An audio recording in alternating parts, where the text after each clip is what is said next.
नमस्कार। स्रष्टांकर श्रेष्ठ जीव हेउछि मनीष।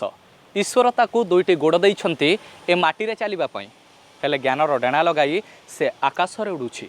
विज्ञान और प्रजुक्ति विद्या को व्यवहार करी ता जीवन को करिपारिछि सरस। हेले बेले बेले पकौछि फास ए प्रकृति को करिबा को बस। दिने मनीष मानुथिला महान अटे मंत्र, हेले आज ता निज ठारु निजर होई जाइछि जंत्र। दिने माटी उपरे लंगल चलाई उन्नतिर संज्ञा को सार्थक करुथुबा मनीष आज किंतु पहुँची पारिछि मंगल ग्रह रे। तथापि तापाई हृदय पछे हेउ चुना, मूल्यवान होई जाइछि सुना। प्रतारणा को पिंधेई भल पाइबार वस्त्र, प्रेमर प्राप्ति पाई चलाई पारे से छलनार अस्त्र। केबे अहंकार आलोक जाली माया मरीचिकार अंधार भितरे आखि मोली मोली मनीष ता अधिकार को आयत करू करू भूली जाए। ए माटीटा मनीषर नुहे बरं ए मनीषटा माटीर। तेणु तो मानवीय मूल्यबोध आ मनीष पणिया पचारे प्रश्न, आवेदन करे आह्वानटीए आउ करे निवेदन, भल मनीष खोजिबा आस।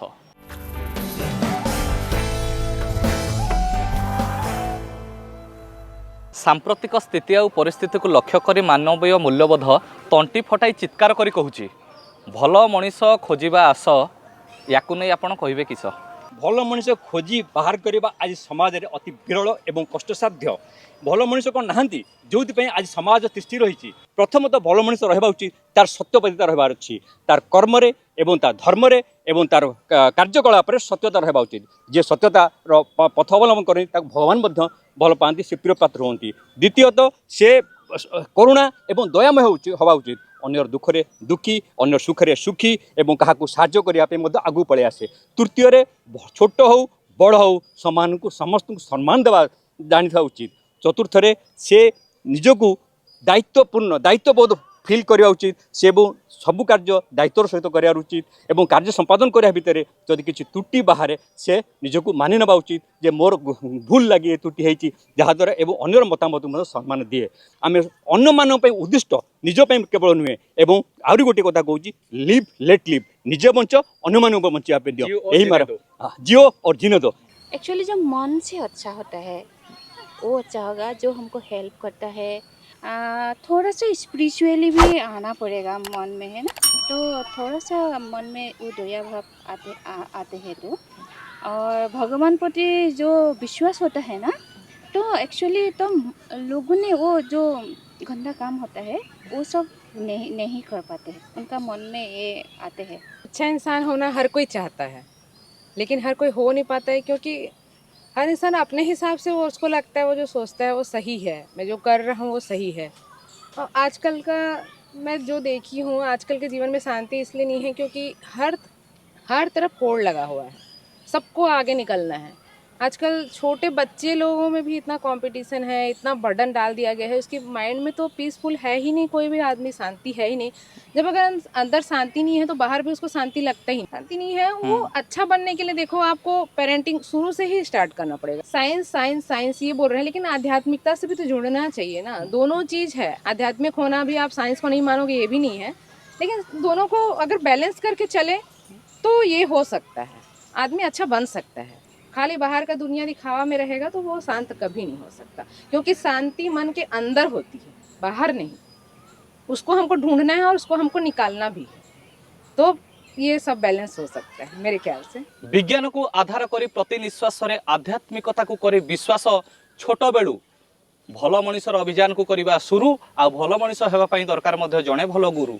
दर्शक बंधु, आम पाखे अच्छा जड़े विशिष्ट दार्शनिक प्रोफेसर डॉक्टर आदित्य कुमार महांती।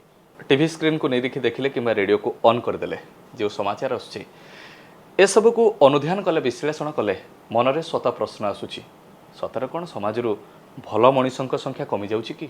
आम जो समय जन्म नहींचे आम जो समय बढ़ुचे बसवास करुचे सेटा गोटे जुग संधि बोली कहुए। गोटे जुग चली जाऊँगी आ गोटे जुग आसुची, तेणु भल लोक संख्या कमी जावा एवं खराब लोक संख्या बढ़ी जावा, ये गोटे स्वाभाविक प्रक्रिया। सामाजिक विवर्तन ये गोटे स्वाभाविक अवस्था। एक कथा भी कह जाए, जिते बड़े रात्रि पूरा घंच हो जाए तापर पर सूर्योदय हुए, night is darkest before the dawn, एक कथा कह जाए। तेणु ये जो भल मनीष आमर खोजा चली ଜଣେ ଦାର୍ଶନିକ ଥିଲେ ଦିନ ଦିନ ଦ୍ୱିପହରେ ସେ ଗୋଟେ ଲଣ୍ଠନ ଧରି କ'ଣ ଖୋଜୁଥିଲେ, ତାଙ୍କ ନାଁ ହେଲା ଡାಯೋଜେନିସ୍। ତାଙ୍କୁ ପଚରା ହେଲା କି ଅଦ୍ଭୁତ, ତାଙ୍କର ଜୀବନଶୈଳୀ ବି ଅଦ୍ଭୁତ, ଗ୍ରୀକ୍ ଫିଲୋସଫର। ତାଙ୍କୁ କୁହାଗଲା ଯେ ମୁଁ ଲଣ୍ଠନ ଦେଇ ଖୋଜୁଛି କାହିଁକି ନା ଦିବାଲୋକ ଯଥେଷ୍ଟ ନୁହେଁ ଗୋଟେ ଭଲ ଲୋକ ଖୋଜିବା ପାଇବା ପାଇଁ। Day light is not enough. এটা ବହୁତ ସିମ୍ବଲିକ୍। ତେଣୁ ଭଲ ଲୋକ ଆମେ କାହାକୁ କହିବା? ପ୍ରଥମ କଥା ହେଲା ଜଣେ ସଫଳ ଡାକ୍ତର ହେଇପାରେ କିନ୍ତୁ ସେ ଭଲ ଡାକ୍ତର ନ ହେଇପାରେ। ଜଣେ ଶିକ୍ଷକ PhD କରିଛନ୍ତି, ବହୁତ ଭଲ ପଢ଼ାଉଛନ୍ତି, ଜଣେ ଭଲ ଶିକ୍ଷକ ନ ହେଇପାରନ୍ତି। ତେଣୁ ଭଲର ସଂଜ୍ଞା କ'ଣ? ତାମାନେ ଆମର ଯେଉଁ କୌଶଳ ଜ୍ଞାନ କୌଶଳ ହେଉ ବା ପ୍ରଯୁକ୍ତି ବିଦ୍ୟାର କୌଶଳ ହେଉ, ତାହା ମଣିଷକୁ ଆହୁରି ଆହୁରି ସକ୍ଷମ କରାଏ।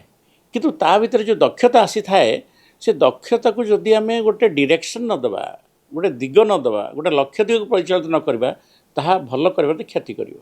ଯେଉଁ ଛୁରୀ ପରିବା କାଟୁଛି ସେଇ ଛୁରୀ ବି ତଣ୍ଟି କାଟୁଛି। ମଣିଷର ବୁଦ୍ଧି ପ୍ରସୂତ ଯାହା କିଛି ମଣିଷ ତିଆରି କରି ଯାହାକୁ ନେଇ ଗର୍ବ କରେ, ତାକୁ ଦିଗ୍ଦର୍ଶନ ଦେବା ପାଇଁ, ତାକୁ ନିୟନ୍ତ୍ରଣ କରିବା ପାଇଁ ମଣିଷ ଭିତରେ ଆଉ ଗୋଟେ ବୋଧି ଅଛି, ଇଣ୍ଟୁଇସନ୍। ଯଦି ମଣିଷ ତା ଦ୍ୱାରା ପରିଚାଳିତ ନ ହୁଏ, ବହୁତ ସମ୍ଭାବନା ଯେ ମଣିଷ ବୁଦ୍ଧି ପ୍ରସୂତ ଯେଉଁ ଜ୍ଞାନ କୌଶଳ ତା'ର ଦୁରୁପଯୋଗ କରିବ। ଆଜି ସେଇ ଅବସ୍ଥା ହେଇଛି। କିଛି ଶକ୍ତି ମୁଁ ଆହରଣ କରିଛି, ମୋତେ ଦିଆଯାଇଛି, ମୁଁ ଜନ୍ମ ହୋଇଛି କିଛି ଶକ୍ତି ନେଇକରି, କିଛି ବିଶେଷ ଅନନ୍ୟ ପ୍ରତିଭା ନେଇକରି ମୁଁ ସବୁବେଳେ ସଚେତନ ହେବି ଏଇଟା ମଣିଷର ମଙ୍ଗଳ ପାଇଁ ଲାଗୁ ବୋଲି। It must be guided, it must be regulated. So intellect needs regulation through intuition. ବୁଦ୍ଧି ଆଉ ବୋଧି। ତେଣୁ ଆଜିର ଯେଉଁ ଭଲ ମଣିଷ ଆମେ ଯେଉଁ କହିବା ଭଲ ମଣିଷ ହେଉଛି ସେଇ ମଣିଷ ଯିଏ ଅନ୍ୟକୁ ପ୍ରାଥମିକତା ଦିଏ। ମୁଁ ଅନ୍ୟ ପାଇଁ, ମୁଁ ସମାଜରେ ସୃଷ୍ଟି ହେଇଛି, ସମାଜର ବାତାବରଣ ଦ୍ୱାରା ମୁଁ ବଢ଼ିଛି। ମୋର ଜଣେ ଶିକ୍ଷକ ଥିଲେ, ମୋର ସମାଜ ଥିଲା, ମୋର ବାପା ମା ଥିଲେ। ତେଣୁ ତାଙ୍କଠୁ ସବୁ ଆହରଣକୁ ମୁଁ ଆଜି ଯାହା ହେଇଛି ସେମାନଙ୍କ ପାଇଁ ହେଇଛି। ମୁଁ ତାଙ୍କୁ ଗୋଟେ ଋଣ କରିଛି। ଏ ଋଣ ଗୁଡ଼ାକ ମୁଁ ଶୁଝିବି। କେମିତି ଶୁଝିବି? ନା ତାଙ୍କର ପାଇଁ ବଞ୍ଚିକିରି। ଯେତେବେଳେ ମଣିଷ ଆତ୍ମକେନ୍ଦ୍ରିକ ହେଇଯାଏ ସେ ଭାବେ ସମସ୍ତେ ମୋ ପାଇଁ ଉଦ୍ଦିଷ୍ଟ। କିନ୍ତୁ ଯେତେବେଳେ ନୈତିକତାର ଉନ୍ମେଷ ହୁଏ ମଣିଷ ଭିତରେ, ମଣିଷ ସେତେବେଳେ ଅନୁଭବ କରେ ନା ମୁଁ ଅନ୍ୟମାନଙ୍କ ପାଇଁ। ସେ ନିଜକୁ ଏଣ୍ଡ ବୋଲି ପ୍ରଥମେ ଭାବିଥାଏ। ଏଭ୍ରିୱାନ୍ ଇଜ୍ ଏ ମିନ୍ସ, ମୋ ପାଇଁ ମାଧ୍ୟମ, ମୁଁ ହେଉଛି ଲକ୍ଷ୍ୟ। କିନ୍ତୁ ତାପରେ ସେ ଭାବେ ନା ମୁଁ ଅନ୍ୟମାନଙ୍କ ପାଇଁ, ସେ ଅନ୍ୟମାନଙ୍କୁ ପ୍ରାଥମିକତା ଦେବ। ଏଇଟା ହେଉଛି ସାଧୁମାନଙ୍କର ଲକ୍ଷଣ, ଭଲ ଲୋକଙ୍କର ଲକ୍ଷଣ। ପବିତ ଅମୃତ ପାଇବା ପାଇଁ କି ଅନ୍ୟକୁ ଦିଅ ନା ବିଷ, ନିଜେ ବାଲ୍ଟିଏ ପାଣି ପିଇଦେଲେ ଅନ୍ୟର ମରେ ନା ଶୋଷ, ନିଜେ ଖସିଯିବା ପାଇଁ ଅନ୍ୟ ମୁଣ୍ଡରେ ଲଦି ଦିଅ ନାହିଁ ଦୋଷ, ହୁଅ ଭଲ ମଣିଷ। ଆଜ୍ଞା, ଖବରକାଗଜ ପୃଷ୍ଠା ଓଲଟେଇ ଦେଲେ, ରେଡ଼ିଓକୁ ଅନ୍ କଲେ, ଟିଭି ସ୍କ୍ରିନ୍କୁ ନିରୀକ୍ଷି ଦେଖିଲେ, ଏଇ ଯେଉଁ ହତ୍ୟା, ଲୁଣ୍ଠନ, ଚୋରି ଏସବୁକୁ ଦେଖିଲା ପରେ ଲାଗୁଛି କି ଭଲ ମଣିଷଙ୍କ ସଂଖ୍ୟା ଟିକେ କମିଯାଇଛି ବୋଲି? ଭଲ ମଣିଷ ଆଉ ନାହାନ୍ତି। କାହିଁକିନା ସମସ୍ତଙ୍କର ଦୁଇ ପ୍ରକାର କଥା, ଗୋଟେ ମୁହଁରେ ଗୋଟେ ପେଟରେ। ତେଣୁ ଭଲ ମଣିଷ ଆସିବ କେଉଁଠୁ? ମଣିଷ କାହିଁକି ଆଜି ଅମଣିଷ ହେଉଛି ନା ସବୁବେଳେ ମଣିଷ ଚାହିଁଲା ମଣିଷକୁ ମାରିବା ପାଇଁ। ଆଜି ଅପମିଶ୍ରଣ କିଏ କରୁଛି? ଅପମିଶ୍ରଣ କରୁଛନ୍ତି ଏଇ ମଣିଷ। ମଣିଷ ଆଜି ସବୁ ଜିନିଷ ଅପମିଶ୍ରଣ ହେଉଛି। ଏ ଭିତରେ କେହି ଭଲ ମଣିଷ ନୁହଁ। ଆମେ ନିଜେ ବି ଭଲ ମଣିଷ ନୁହଁ। ଆମର କଥା କହିବା ଅଲଗା, କାମ କରିବା ଅଲଗା। ତମ ଛୋଟିଆ ମୁଣ୍ଡରେ ବଡ଼ ଜ୍ଞାନ ବ୍ୟବହାର କରି କୁହ ଯେ ଭଲ ମଣିଷ ତମେ କେମିତି ଜାଣିବ? ଭଲ ମଣିଷ ସଂସାରରେ ତ ନାହିଁ ଆଉ। ହାଁ, ସଂସାରରେ ନାହାନ୍ତି। ଛୋଟ ପିଲା କଥା କଡ଼ା, ସତ କି ଯେମିତି ବୟସରେ ଜଣେ ବୁଢ଼ା। ସତ କହିବାକୁ କିଏ ଡରିବି, ସତ କହି ପଛେ ମଲେ ମରିବି। ଯିଏ ଭଲ କାମ କରିବେ ଆମେ ଭଲ ମଣିଷ ଜାଣିବୁ। ଲୋକଙ୍କ ପ୍ରତି ସ୍ନେହ ଶ୍ରଦ୍ଧା ରହିବା ଦରକାର। ସୋସାଇଟି ପାଇଁ କିଛି କାମ କରୁଥିବା ଦରକାର। ଆଉ ଖାଲି ନିଜ ପାଇଁ କାମ କଲେ ଜଣେ ଭଲ ମଣିଷ ହେଇପାରିବନି। ସତରେ କ'ଣ ଭଲ ମଣିଷ ଖୋଜିବା ଏତେ କଷ୍ଟ ହୋଇପଡ଼ିଛି ବର୍ତ୍ତମାନର ସଂସାରରେ, ବର୍ତ୍ତମାନର ଦୁନିଆରେ? ନିଶ୍ଚିତ। ଆଜିକାଲି ଦେଖନ୍ତୁ, ମଣିଷକୁ ଭଲ ପାଇବାର ଯେଉଁ ଆନ୍ତରିକତା ଆଉ ଯେଉଁ ନିଜର ସ୍ନେହ ଶ୍ରଦ୍ଧା କମିଗଲାଣି। ଆଜିକାଲି ଦେଖନ୍ତୁ କେତେ ପ୍ରକାରରେ ମଣିଷର ପ୍ରତି ଘୃଣା ଭାବ ଯେଉଁ ଆସିଗଲାଣି। ନୈତିକ ମୂଲ୍ୟବୋଧ ଭିତରେ ସାକ୍ଷ୍ୟ ଗୋଟେ ରହିବା ଦରକାର ଯେ ପାଠରେ, ଯେ ସହଜରେ ସେମାନେ ଜାଣିପାରିବେ ଯେ ଆମେ କ'ଣ କଲେ ଆମକୁ ଲୋକ ମାନେ ସ୍ନେହ ଶ୍ରଦ୍ଧା ଭଲ ପାଇବା ଦେବେ, କ'ଣ କଲେ ଆମେ ସମାଜରେ ଗୋଟେ ପ୍ରତିଷ୍ଠିତ କିମ୍ବା ସମାଜରେ ଆମକୁ ଗୋଟେ ମୂଲ୍ୟବୋଧ ସେମିତି ମିଳିବ। ବର୍ତ୍ତମାନ ସମାଜରେ ଭଲ ମଣିଷର ସଂଖ୍ୟା କମିଯାଇଛି। ଏଇ ସେନ୍ସରେ ମନୁଷ୍ୟତ୍ୱଟା କମିଯାଇଛି। ଆଗେ କ'ଣ ଥିଲା, ତୁ ପାଠ ପଢ଼, ମଣିଷ ଚାକିରି କର, କିନ୍ତୁ ଭଲ ମଣିଷଟା ଆଗେ। ଏବେ ଆମର କମ୍ପିଟିସନ୍ କ'ଣ ହେଉଛି ଆମ ପିଲାଙ୍କ ପିଛା, ତୁ ସାଙ୍ଗେ ସାଙ୍ଗେ ପାଠ ପଢ଼ି କେତେ ଶୀଘ୍ର ଯାଇ ରୋଜଗାରଟା କର, ବହୁତ ଧନୀ ହ।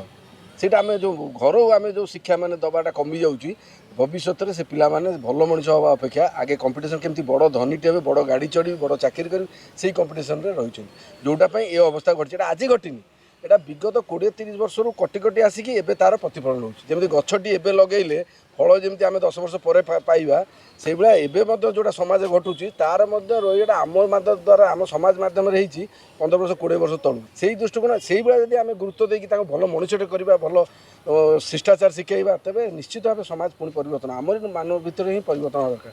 ଆଜିକାଲି ବାପା ମା ଛୋଟ ଛୁଆଙ୍କ କାନରେ କହୁଛନ୍ତି ତୁନି ଭଲ କାମ କରିକି ଖରାପ କାମ କର ହ ତୁ ଧନୀ ତେଣୁ ତ ପିଲାମାନେ ହେଇଯାଉଛନ୍ତି ବଲିଉଡ଼ର ଅମରେଶ ପୁରୀ ପରେଶ ରାଉଳ ଆଉ ଡ୍ୟାନି। କଥା ଭିତରେ ମଣିଷ ଆସିଛି ସମାଜ ଭିତରକୁ କେତେକ ଭଲ ଗୁଣ ଏବଂ ମନ୍ଦ ଗୁଣ ନେଇ ଯେମିତି ଭଲ ଗୁଣ କହିଲେ ଆମେ ସ୍ନେହ ପ୍ରେମ ଦୟା କ୍ଷମା ସହାନୁଭୂତି ପରୋପକାର ଏଇସବୁକୁ ଭାବେ ଏଇସବୁ ଭଲ ଗୁଣ ଏଇସବୁ ସଂଯମ ଏଇସବୁ ଭଲ ଗୁଣ ଏବଂ କେତେ ଖରାପ ଗୁଣ ଅଛି ଈର୍ଷା ହିଂସା କାମୁକତା এইভଳି ଅନେକ ଜିନିଷ ରହିଛି ଯେ କ୍ରୋଧ ଏଇ ଯେଉଁ ଖରାପ ଗୁଣ ସବୁ ରହିଛି ତେଣୁ ଯେଉଁ ଲୋକ ଭିତରେ ବହୁତ ଭଲ ଗୁଣ ଥାଏ ତାକୁ ଆମେ ଭଲ ମଣିଷ କହିବା କିନ୍ତୁ ଖରାପ ଗୁଣ ରହିଲେ ତ ତାକୁ ଖରାପ ଲୋକ ବୋଲି କହିବା ବେଶୀ ଖରାପ ଇଏ ଆମେ କାହାକୁ ହେଲେ ପାଇବାନି ଯେ ସିଏ ପୁରାପୁରି ସବୁ ତାର ସମସ୍ତ ଗୁଣ ଭଲ କାହିଁକି ନା ମଣିଷ କେବେ ହେଲେ ଗୋଟେ ପରଫେକ୍ଟ ମଣିଷ ନୁହେଁ ମଣିଷ ଯେମିତି କିନ୍ତୁ ଯଦି ବହୁ ଭଲ ଗୁଣ ଭିତରେ କିଛି ଖରାପ ଗୁଣ ରହିବ ତାହେଲେ ସେଇଟାକୁ ଆମେ ତାକୁ ଖରାପ ଲୋକ ବୋଲି କହିବାନି ସେ ଗୋଟେ ଭଲ ଲୋକ। ଭଲ ମଣିଷ ଆମେ କେମିତି ଜାଣିବା ଆଜ୍ଞା? ଭଲ ମଣିଷ ଦୈନନ୍ଦିନ ଜୀବନରେ ବନ୍ଧୁ ପରିବାର ମଧ୍ୟରେ ଆପଣଙ୍କ ଦୈନନ୍ଦିନ ଜୀବନରେ ଆସୁଥିବା ସମ୍ପର୍କ ଭିତରେ ହିଁ ଅଛନ୍ତି କିନ୍ତୁ ଆପଣଙ୍କ ଲକ୍ଷଣ ଜାଣିଥିବାର ଅଛି କ'ଣ ଲକ୍ଷଣ ଆଜ୍ଞା? ଯିଏ କଥାରେ କାର୍ଯ୍ୟରେ ସମାନତା ରଖୁଥିବ ନିଜେ ଭୁଲ କରୁଥିଲେ ସ୍ୱୀକାର କରି ଯାଉଥିବ ସ୍ନେହ ଶ୍ରଦ୍ଧା ସମ୍ମାନ ସହାନୁଭୂତି ସମସ୍ତଙ୍କୁ ଦେଖାଇ ପାରୁଥିବ ସ୍ୱାର୍ଥ ପାଇଁ ସମ୍ପର୍କକୁ ବ୍ୟବହାର କରୁନଥିବ ସୁବିଧା ସମୟରେ ନୁହେଁ ଅସୁବିଧା ସମୟରେ ବି ସାଥିରେ ଥିବ ସିଏ ହେଲା ଭଲ ମଣିଷ। ସିଏ ହେଲା ଭଲ ମଣିଷ। ତମକୁ ବର୍ତ୍ତମାନ ଜଣେ ଚକୋଲେଟ୍ ଗୋଟେ ଦବ କୋ ଚାଲ ଗୋଟେ ଜାଗା ତତେ ବୁଲିକି ଆସିବି ତମେ ତା ସହିତ ଯିବ ନା ନାଇଁ ସେ ଅଜଣା ଲୋକ ସହିତ? ନା ଯିବା କଥା ନାହିଁ କାହିଁକି? ଆଇଦର ସେ ଯଦି ରିଲେଟିଭ ହୁଅନ୍ତା ନହେଲେ କିଏ ଜଣେ ଆମ ମାନେ ଜାଣନ୍ତି ତା ସାଙ୍ଗରେ ଯାଇପାରିବା ଅଜଣା ବ୍ୟକ୍ତି ସହିତ ଯଦି ଚକୋଲେଟ୍ ଦେଲେ ସେ ତମକୁ ନେଇ ଯିବ ବୁଲି ଆଣିବ କଣ୍ଢେଇ କିଣିବାକୁ ଦବ ଯିବନି? ଯିବନି ସେଇଟା ଖରାପ କଥା ଯିବନି ତାଙ୍କ ସାଙ୍ଗରେ କ'ଣ କାଳେ ଏମିତିଆ ଖରାପ ଜିନିଷ କରିଦେବ ସେଥିପାଇଁ ଯିବା କଥା ନାହିଁ। ଗୋଟେ କଥା କୁହ କିଏ ଭଲ ମଣିଷ କିଏ ଖରାପ ମଣିଷ? ଭଲ ମଣିଷ ଯେଉଁମାନେ ହୁଏ କି ଆମର ଫ୍ୟାମିଲି ମନେ କର ସେମାନେ ଆମମାନଙ୍କୁ ମଦତ କରେ ବୁଲିବା ପାଇଁ ନେଇଯାଏ ଆମମାନେ ପାଇଁ କୌଣସି ଜିନିଷ ଆଣନ୍ତି କିନ୍ତୁ ଖରାପ ଲୋକମାନେ ହୁଏ ଯେମିତିଆ ରାଗନ୍ତି ଚିଲନ୍ତି ଆଉ ଲୋକମାନଙ୍କୁ ଏମିତିଆ ଥାପଡ଼ ମାରନ୍ତି ସେମିତି ସବୁ ଆଉ ଆମମାନଙ୍କୁ ଅନନୋନ୍ ଲୋକ ଯଦି କେବେ ପଚାରିବ ନେବା ପାଇଁ ବୁଲିବା ପାଇଁ କେବେ ଯିବନି। ତମେ ଭଗବାନଙ୍କ ଶ୍ଲୋକ ଜାଣିଛ? ଜାଣିଛି ଦେଖିଆ କହିଲ। ଚତୁର୍ଭୁଜो ଜଗନ୍ନାଥ କଣ୍ଠଶୋଭିତ କୌସ୍ତୁଭଃ ପଦ୍ମନାଭೋ वेदागर्भ चन्द्रसूर्य विलोचनः जगन्नाथो लोकनाथो नीलाद्रीश परोहरिः वीणबन्धुर्दया सिन्धु कृपालु जनरक्षताः तम्बुपाणि चक्रपाणि पद्मनाभो नरोत्तमः जगतं ताडको व्यापी सर्वव्यापी सुरेश्वरः।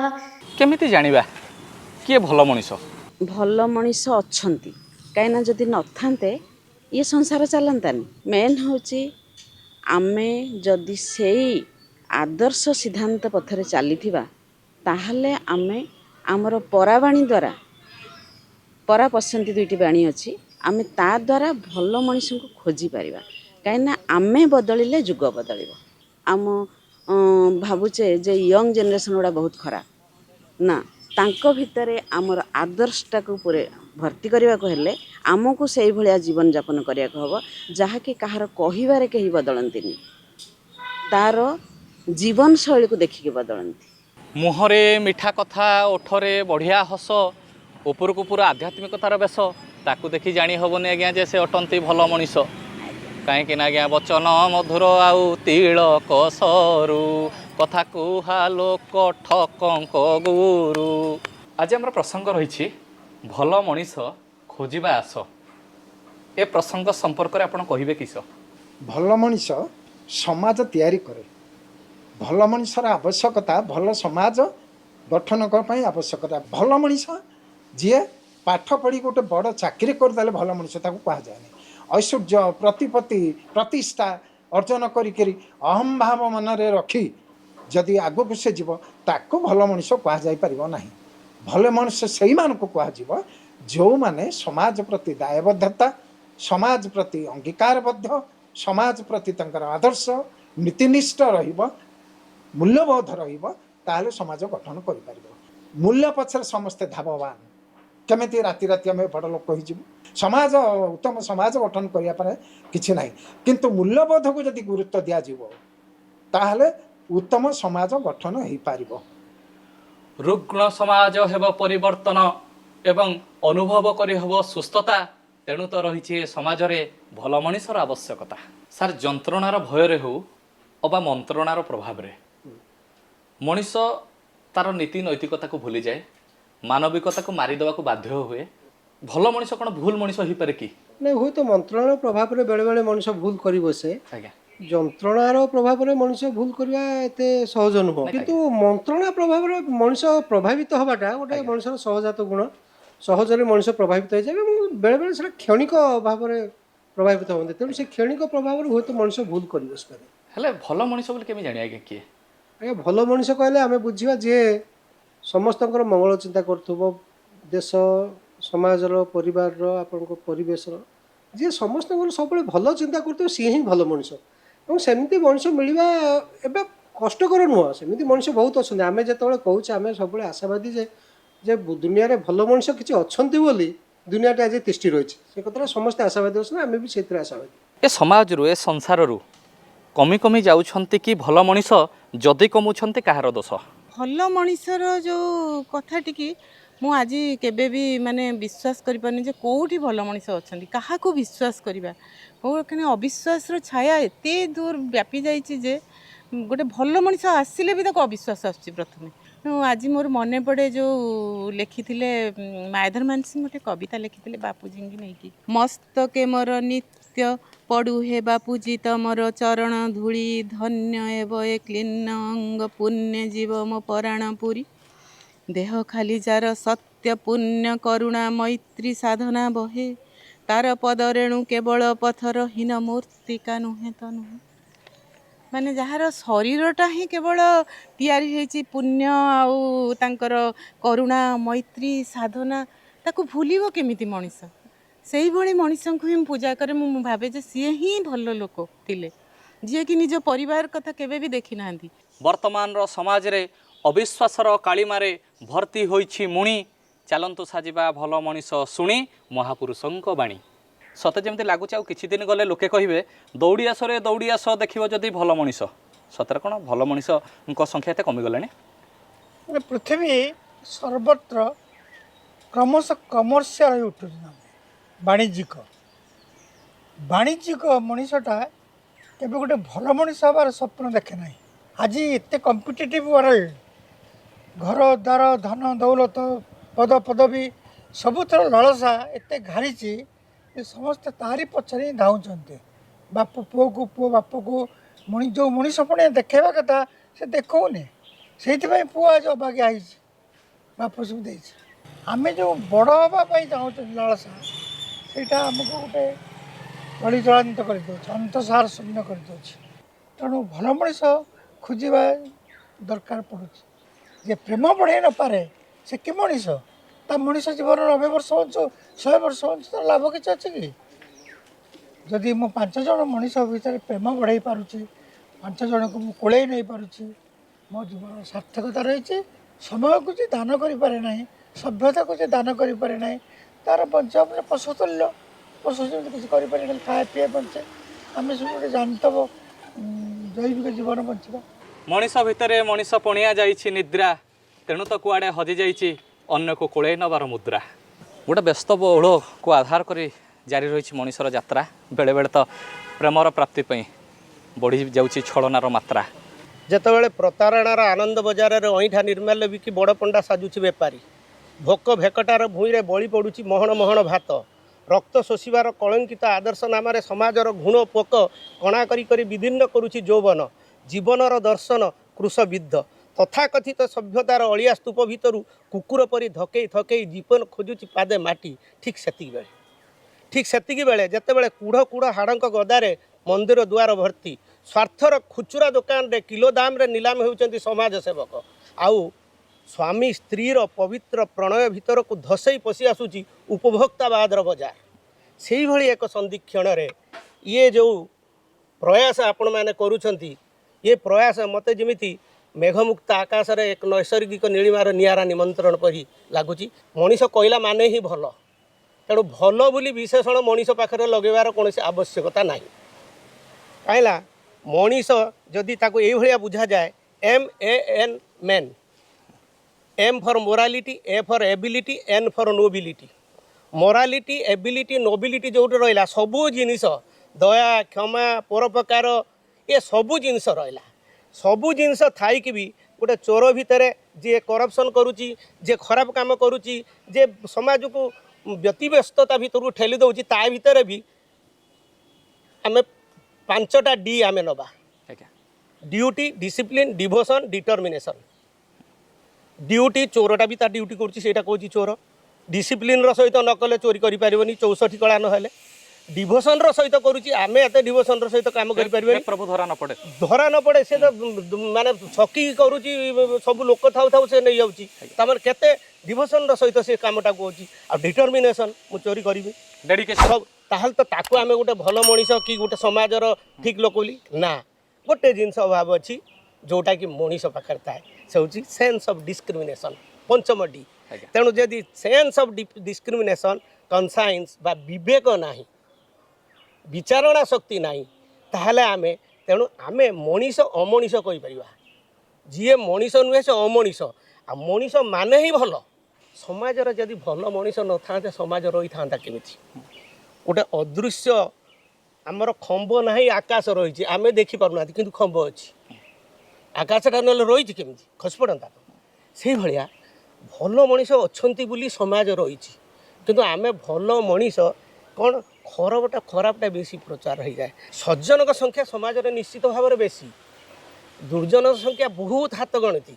किंतु असुविधाटा हूँ सज्जन निष्क्रिय अच्छा आ दुर्जन मान सक्रिय अच्छा प्रबल मात्रा सक्रिय दुर्जन निष्क्रिय हूँ सज्जन सक्रिय हूँ तेबे तो अहंकार आलोक वर्तिका धरी मायार अंधार भितरु मनीष निज अधिकार को आयत करू करू आ भूली जीवनी जे ए माटीटा मनीषर नुहे मनीषटा माटीर भल मनीष खोजा एक्चुअली भारी बहुत बहुत कष्ट कहीं मु निजे खोजा दरकार नहीं मु गोटे चरित्र को पूरे मनीष खोजापी बाछा गल गल टे गल गल तुम गाँ ना आम गाँ अबा आखपाख 12 गाँ तुम गाँ ना आम गाँ अबा आखपाख 12 गाँ हाटरे बाटरे घाटरे पाटरे अथवा पोखरी तुटरे लंठन लगे टर्च पकाई दराटी आखि निरीखी देखी भल लोक गोटे खोजी आइल भल लोक गोटे खोजी आइल बाछा गल गल टे गल गल हाँ आज्ञा मु दिलीप शतपथी हास्यभंग कवि पुणी थे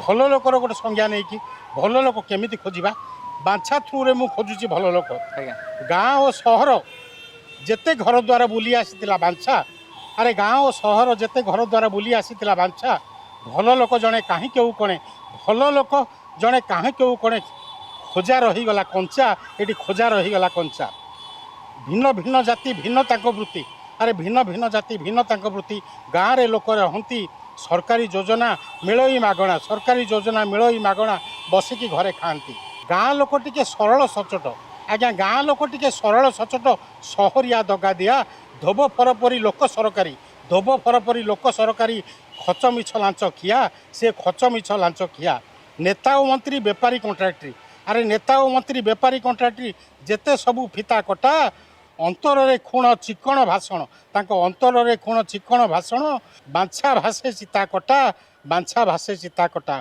बांछा कौच आज्ञा चिता कटा मु कहूनी समाज गठक अटंती शिक्षक ଆରେ ସମାଜ ଗଠକ ଅଟନ୍ତି ଶିକ୍ଷକ, କାମ ଯାର ଶିକ୍ଷାଦାନ, ଚଳାଏ ମାଷ୍ଟର କୋଚିଂ ସେଣ୍ଟର, ଘରେ ତାଙ୍କ ଟ୍ୟୁସନ, ଘରେ ତାଙ୍କ ଟ୍ୟୁସନ।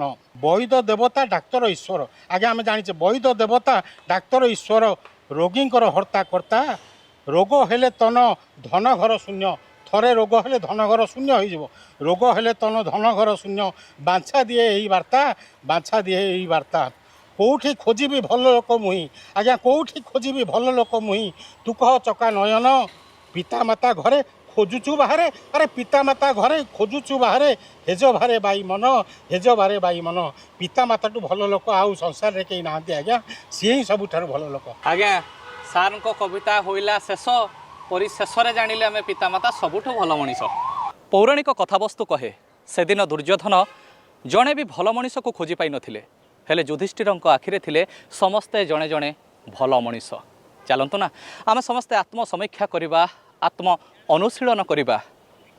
ମନ ଭିତରେ, ହୃଦୟ ଭିତରେ, ଚିନ୍ତା ଆଉ ଚେତନା ଭିତରେ ଯେତେକ ଅବଗୁଣ ଅଛି ଏସବୁକୁ ଦୂରେଇ ଦେଇ ସାଜିବା ଆମେ ଜଣେ ଜଣେ ଭଲ ମଣିଷ। କାହିଁ କହିଲେ ଭଲ ମଣିଷର ଆବଶ୍ୟକତା ଅଛି ଏ ସମାଜ ପାଇଁ, ଏ ସଂସାର ପାଇଁ। ନମସ୍କାର।